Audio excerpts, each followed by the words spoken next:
aside from my soul.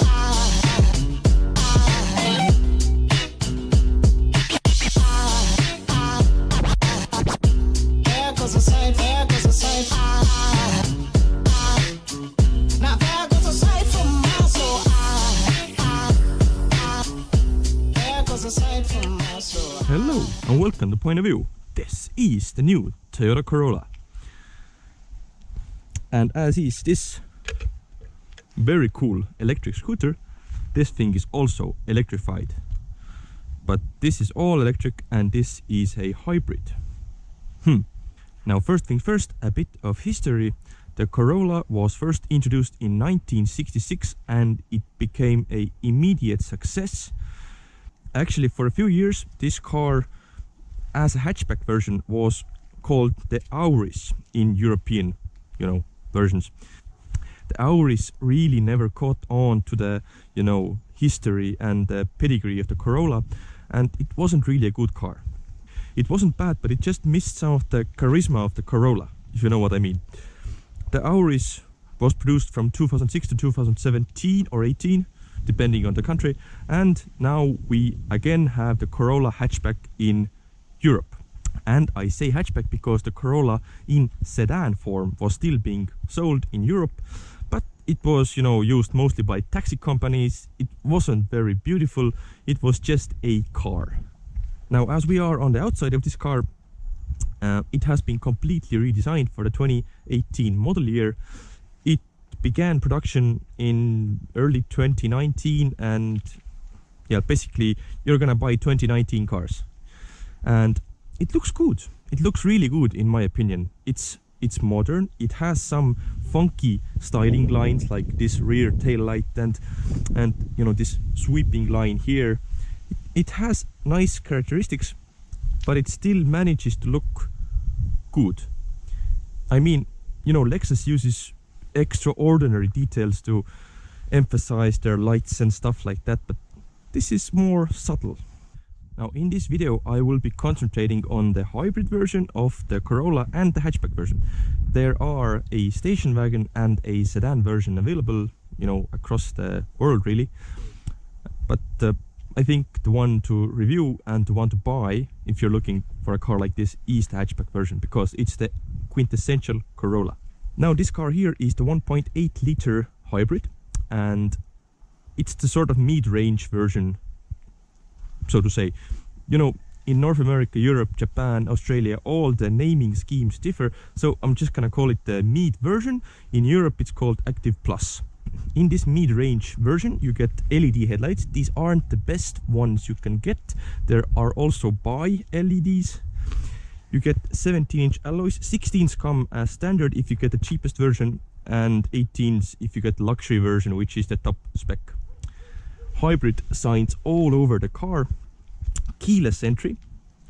This is a really cool feature. Cars like this didn't used to have keyless entry, but nowadays it's standard. Kudos. Now taking a quick look at the boot. Here is the parking camera, standard on all models, but it doesn't have parking sensors in the lower end models. I know cameras have become really cheap these days, but parking sensors really it's so easy and you all need them. Boot space is quite decent. You can fold the seats almost flat, and the hybrid system does use some of the boot space, but not too much. And as you can tell, an electric scooter fits perfectly in the back. So sitting at the rear, this is my driving position. This is quite a small car, and I think the most problematic for me is foot space under here. It's just not too much. Legroom is decent, and plastics in the back because it's still a cheap car. Now one thing I really don't like is the fact that they have zippers on these seats. Really? You just couldn't use stitching or anything else, like anything else? This here makes the car look so cheap. All you have to do to start the car up is just push the brake, power button, And the car is on, starting in EV mode. As I mentioned, this car has the 1.8 liter hybrid engine, and it has 90 kilowatts, 142 Newton meters of torque. And there's a second version of hybrid engines, and it's a 2 liter petrol with 132 kilowatts. It's a massive difference, but as I'm sitting right here and I've driven this car for quite a while now, I think the 1.8 liter hybrid is the one to get if you're driving in the city, etc. If you plan on driving longer journeys with this car, you might want to get the more expensive hybrid version. Now the Corolla actually starts at 15,000 euros, as it is right here. The hybrid versions start from 20 and go up to 30,000 euros depending on the model and the equipment. And it's actually quite a decent price, I think, for the car. For this kind of money you can't get hybrids basically from any other manufacturer. Yes, they are popping up like, you know, mushroom after a rain, but still, as it is right now, a cheap hybrid, you have to be looking at Toyota. Simple as that. The materials on the inside feel as good as a Camry, I would have to say. Yes, there isn't leather on this car, it has cloth seats because this is the Active Plus version. You can get sport seats with better materials, but in a Corolla, do you really need to? As this car is right here, it's 23,000 euros, and for a hybrid car, it's very good deal. It's a very good deal, really. As for driving this car, of course, it's very economical. Right now it's showing me 5.8 is the average, but trust me, it's mostly driven around the city, stop-start, short journeys. If you really try, you can get it, you know, as close to 4 liters per 100 kilometers. Yeah, and that's really good. That's really, really good. Acceleration and driving feel. Actually, you'd be surprised how good this car feels. The 90 kilowatt engine, yes, it's not, you know, powerful.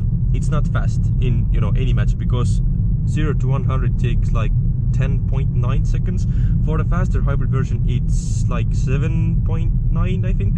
So that's a lot faster. But as I said, driving in the city, stop-start driving, you really don't need the more powerful engine because you use the hybrid system anyway.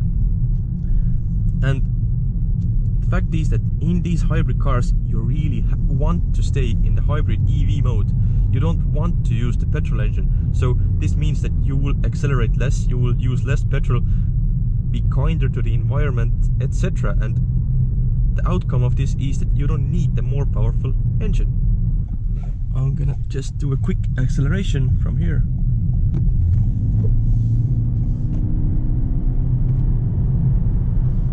The car has a CVT gearbox, which means basically it doesn't change gear. For the average consumer, it means it's silky smooth all day long, and you don't have to worry about your gearbox, your gear, what you're in. It just works. For the petrol head, there basically isn't anything worse than a CVT gearbox because you can't control anything. But for a hybrid system, a CVT gearbox just works. Now, more about the drivetrain. You have 3 selections: Eco, Normal and Sport. For Sport, it's a bit sharper, I think, but since it doesn't have any power, it's hard to tell really. In Normal, it's just normal, and in Eco mode, you know, the throttle response is like you're pushing it and nothing really happens. It's like it's asking you, do you really want to press the acceleration pedal? You're in Eco mode? Really? And then it goes somewhere. The steering wheel itself is soft and very, very good to hold. Nice grip points, and it feels like you're driving a much more expensive car than you actually are. On the interior, the quality, better than you'd expect, really. Yes, you will find plastics here and there, but there I said I think it feels better on the inside than the new Camry. I really don't like the new Camry. All the buttons that you feel, you touch, they feel solid enough, so it could be a, you know, 30,000–40,000 euro car. I'm not joking here. And Infotainment, yes, it's a bit outdated, but it does have volume knobs and buttons on the side, so it's easy to use, which is really what it's for. Touchscreen itself, it's responsive, it's easy to use, it's nicely laid out. Navigation itself, it's crap, don't use it. Well, you wouldn't use it anyway because you have Waze and Google Maps on your smartphone. One thing I miss about the screen and system itself is that it doesn't have Apple CarPlay or Android Auto. They say these functions will be added in the future. As it is right now, they are not available. And one thing that really stands out for the Corolla and the entire new Toyota lineup really are safety features, which are basically standard from the cheapest model you can get. And you get lane assist, adaptive cruise control, you get parking camera, no parking sensors, you get the pedestrian braking system, automatic braking for city safety, etc. And yeah, they are really useful. One thing I completely forgot to mention was the EV mode. You can actually drive this car in full electric mode, but it's just for a couple of seconds really. But because if you use too much throttle, the petrol engine will just kick in. It's not a bad thing because you can use the full electric mode in lower speeds. I think it's under 40, you can use the full EV mode. But the hybrid system is so good, you don't really miss it. Thank you for watching. If you like this video, please like, share and subscribe. There will be new videos soon. And yeah, bye bye.